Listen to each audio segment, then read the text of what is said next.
Hello you beautiful people and welcome back to Let's Play Warhammer 40k Inquisitor Martyr, and we are finding ourselves here in a turret mission as well, like in the last episode, and compared with the episodes before with the increased difficulty level. So that is quite nice.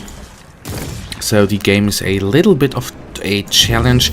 I really was again thinking of going to the next difficulty level, but again it was 150 above hours. I am not certain whether we would have made that, so I wanted to play it safe here.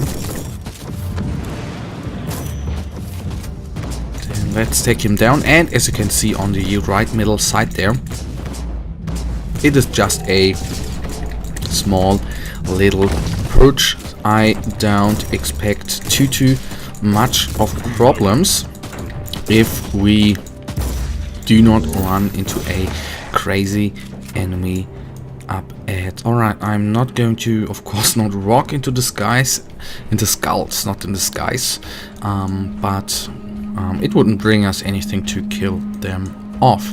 So I think it was a small perch, but I can't remember that correctly. Anyhow, that's not the point. What the map size it is, it doesn't make any difference to the gameplay right now, I assume and I guess. Alright, the Havoc is nearly down. Correct me if I'm wrong, I think this guy actually has a normal flamer. Maybe I got the background wrong there, but don't Chaos Havocs are the heavy weapons guys, not the special weapon guys? Or am I confusing the stuff right there? I don't know. There is where the shotgun absolutely excels compared with any other weapon in the game. Even if you say the autogun has the auto mode and the bolt gun has the explosive shells, as good as the explosive shells are, they're really good. In my opinion, I can't, do it, I can't give you the numbers there on the firing rate, but I'm certain the firing rate of the explosive shell has been lowered, so it at one point, I'm pretty sure in the alpha it fired quicker, which made more sense to me because you could quickly deal with them hot enemies. But of the normal, I'm not talking about special weapons like plasma guns or whatever, I think the shotgun there is really excelling, even though that you have to say you have to get closer to the enemy. That's a definite disadvantage of this weapon.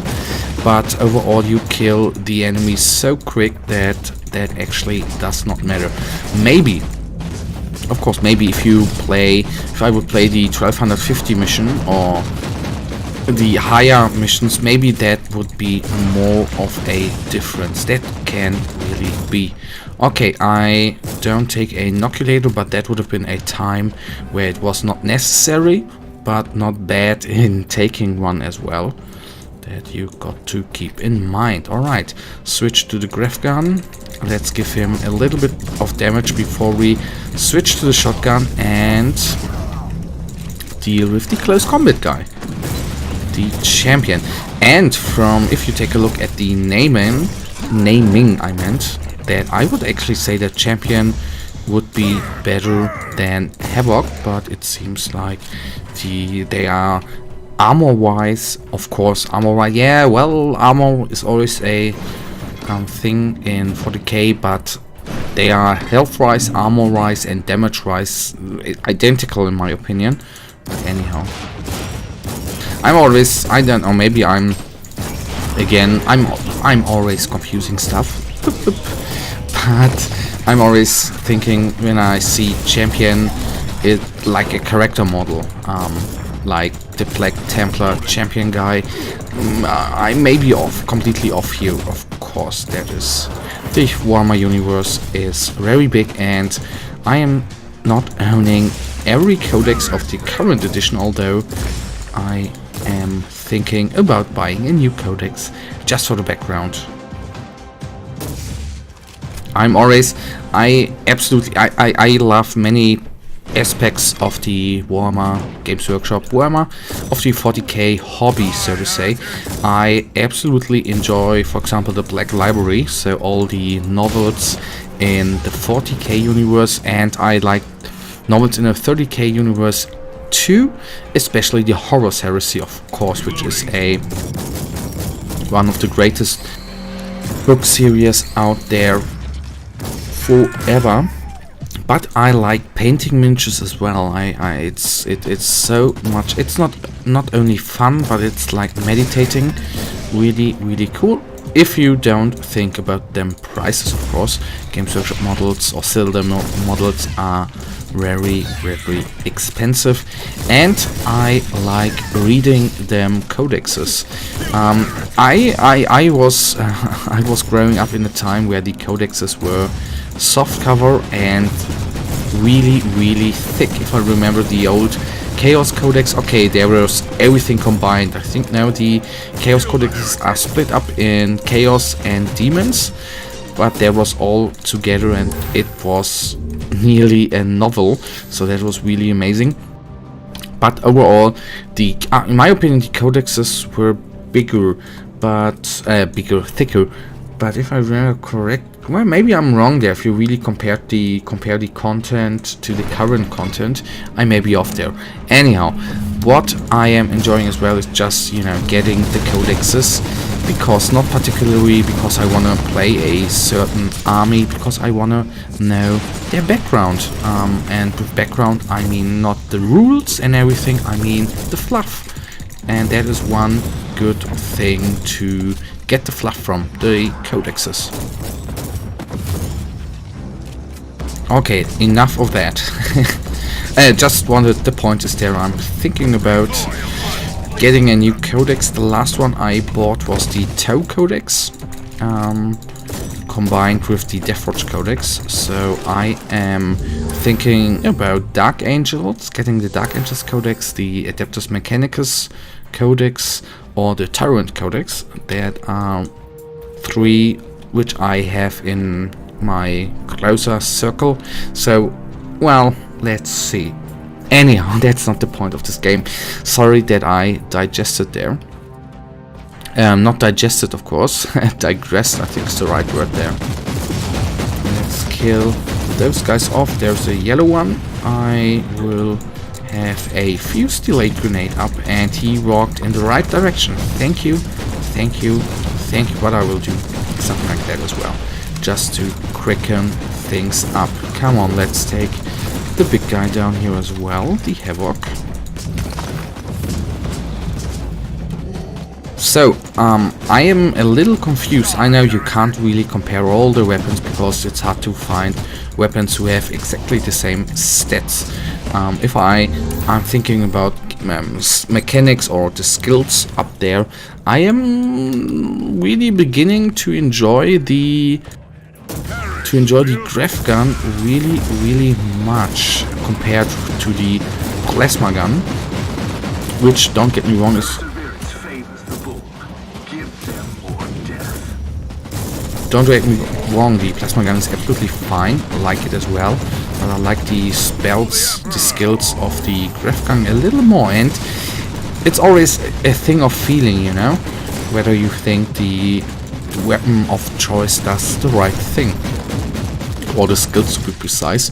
And I'm still confused with the plasma gun, but anyhow, always only a feeling. So 5 more enemies remain, and we have within a Hellbrute. That's nice. Please stay there. That would be so kind. Let me kill off those guys at first.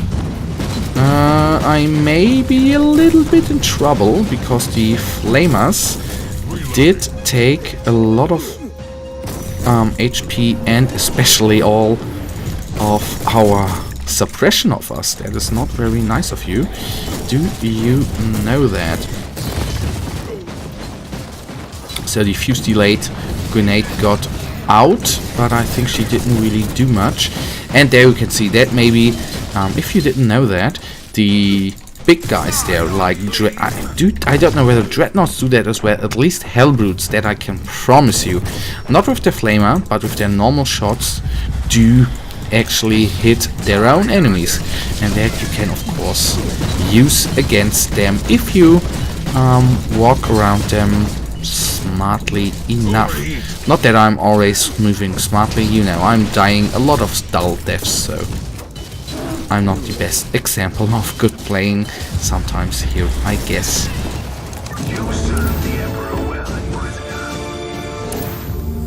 Thank you very much. So I will take the chest with us, of course. That is always important. A great axe. Nice. Exiting the game, or exiting the mission, to be really, really precise here.